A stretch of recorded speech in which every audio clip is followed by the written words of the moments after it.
Thanks to NordVPN for supporting my channel. I joined a DAO, and here's why I left. For those who aren't familiar with the Web3 first, DAOs are decentralized autonomous organizations. They are typically built on a cryptocurrency or blockchain of some sort.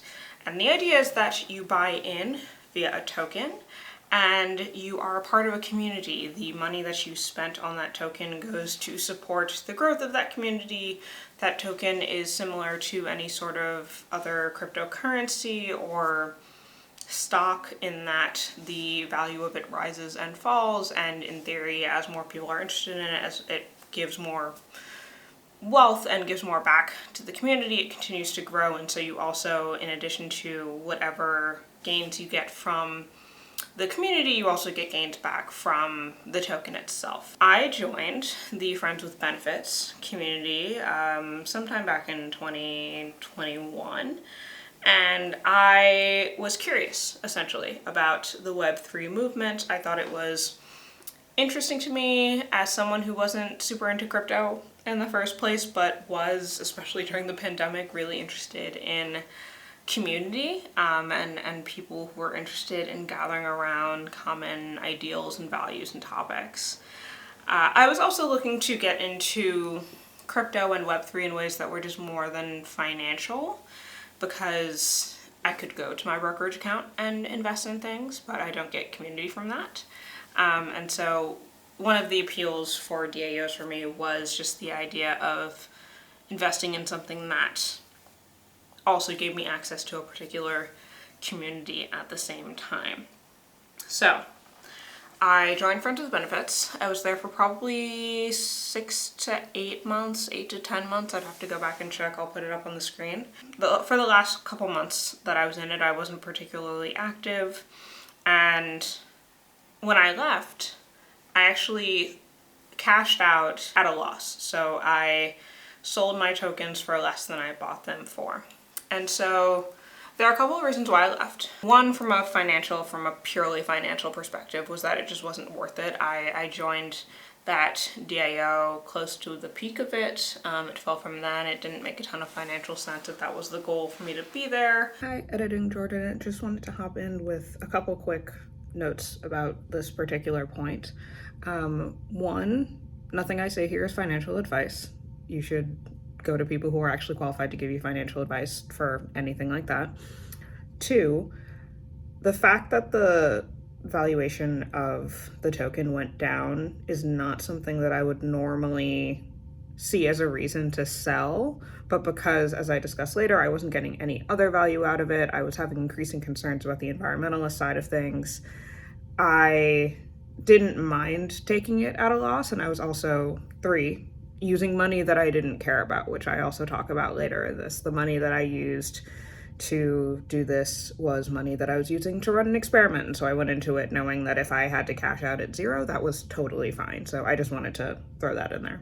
But that wasn't really the reason why I joined, nor was the reason why I left. The main reason why I joined and why I left was community. And so I think I just found it very hard to connect with people in Friends with Benefits. I felt like it was, to be somewhat crass, a community of people who are already drinking the Kool-Aid, and not for people who are looking to learn and dip their toes in, which might have been my mistake, in fairness, I don't know.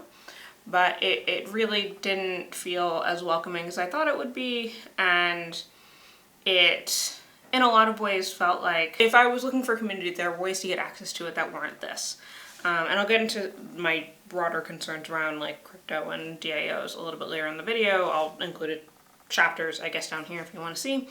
But one of the examples was that there was like a dinner club, a dinner party sub-community where you could buy tokens to get invited to local dinner parties with other people. And that's just one of those things where I was like, I could organize that myself.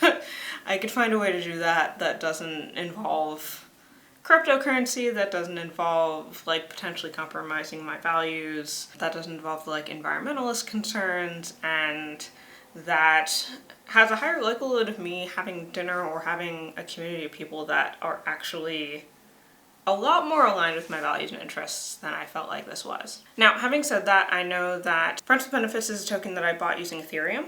I know that Ethereum has switched recently from proof of work to proof of stake, which is supposed to be more environmentally friendly. It's supposed to use less GPU power in order to complete the calculations that facilitate transactions.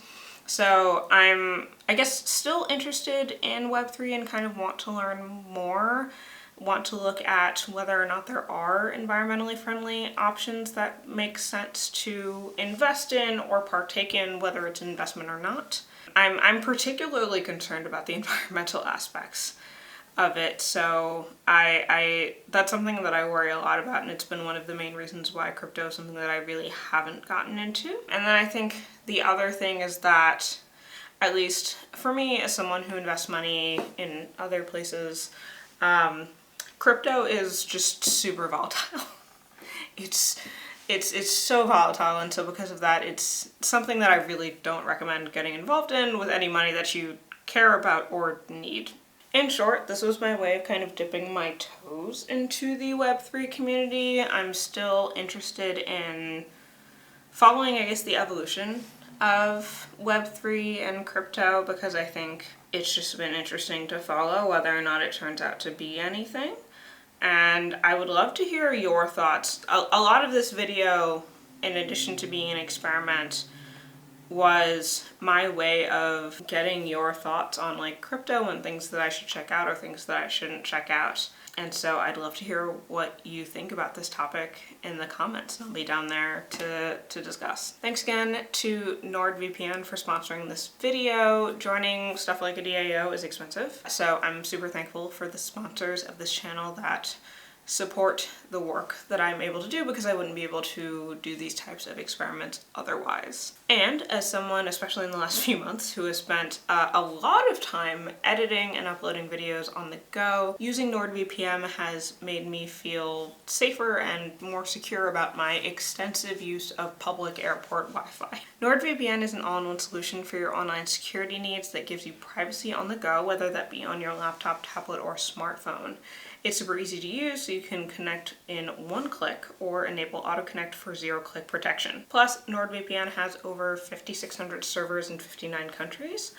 In fact, I used to and continue to use NordVPN to watch shows that are not available in the US at this time, but are available in other countries, so you can do with that information what you will. So whether you want that extra layer of internet security or just need a way to catch up on your favorite foreign TV show, you can sign up for a 2-year NordVPN plan with 4 heavily discounted months at nordvpn.com/shortandharrod, and it is risk-free, so if you don't like it, take advantage of their 30-day money-back guarantee. You can check out other videos that I've done on the Web3 metaverse situation up here. You can follow me on my various socials down here, and otherwise I will see you on the next one.